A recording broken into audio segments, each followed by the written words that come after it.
اعوذ باللہ من الشیطان الرجیم بسم اللہ الرحمن الرحیم اللہم صلی علی محمد وعلی محمد۔ السلام علیکم تحفہ یا علی علیہ السلام مدد۔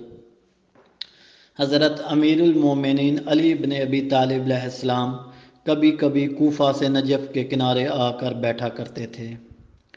ایک دن حضرت امیر المومنین علی علیہ السلام خشک جھیل کے کنارے پر بیٹھے ہوئے تھے کہ آپ علیہ السلام نے اپنے ساتھیوں سے فرمایا، جو کچھ میں دیکھ رہا ہوں کیا تم بھی وہ دیکھ رہے ہو؟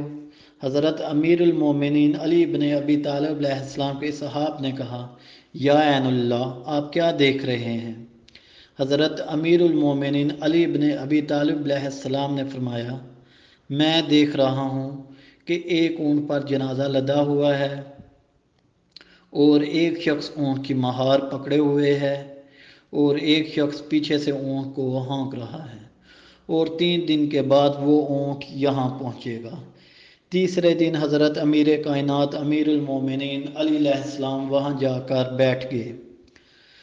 تھوڑی دیر بعد ایک اونٹ آیا جس پر جنازہ لدا ہوا تھا۔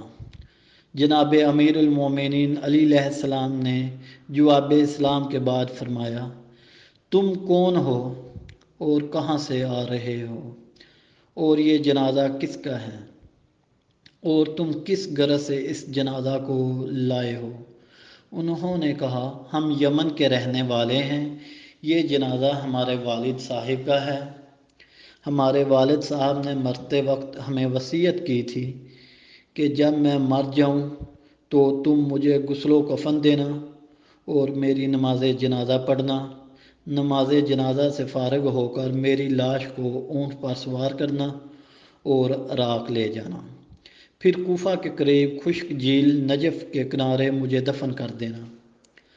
حضرت امیر کائنات امیر المومنین علی بن ابی طالب علیہ السلام نے فرمایا، تم نے اپنے والد سے یہ کیوں نہ پوچھا کہ آخر اتنی دور دفن ہونے کا کیا مقصد و فائدہ ہے؟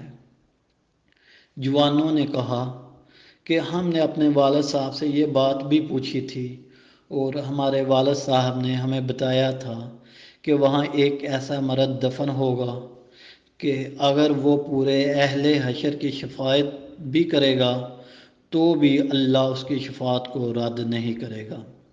حضرت امیر کائنات امیر المومنین علی علیہ السلام نے فرمایا، بے شک اس نے سچ کہا، وہ شفاعت کرنے والا مرد میں علی ابن ابی طالب علیہ السلام ہی ہوں۔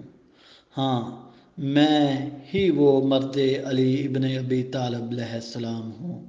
اللہم صلی علی محمد وعلی محمد۔